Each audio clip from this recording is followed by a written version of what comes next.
At the latest now on the death of that Baltimore man while in police custody. Freddie Gray died from a severe injury to his spinal cord. Cell phone video of the arrest shows police dragging him into a van.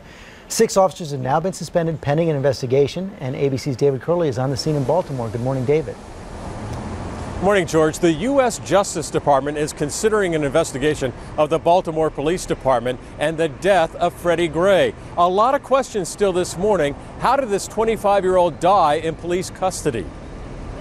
This morning, this video from citizens' cell phones of the arrest of Freddie Gray still has not provided answers. Why did he die?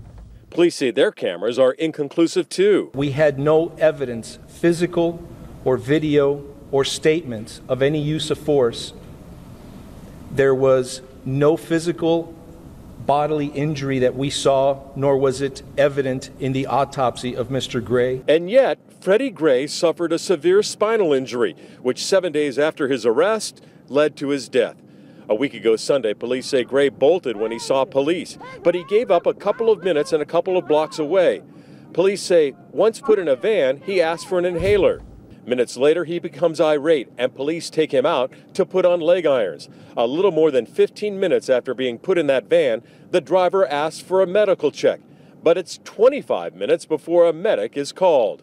Medic 43 on the scene with a non-breathing. Do you think the injury was sustained in the van? I know that when Mr. Gray was placed inside that van, he was able to talk, he was upset, and when Mr. Gray was taken out of that van, he could not talk and he could not breathe.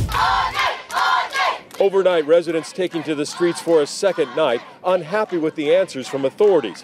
The family's attorney says police bear the burden. They're responsible for what happened to him because it happened in their custody under extraordinarily suspicious circumstances. The family's attorney thinks there are other videos the police should release to the public. Those 6 officers remain on suspension. This investigation, Lara, expected to go for at least another week and a half before more answers come from Baltimore PD. Yeah, David, a lot of questions there. Thank you so much.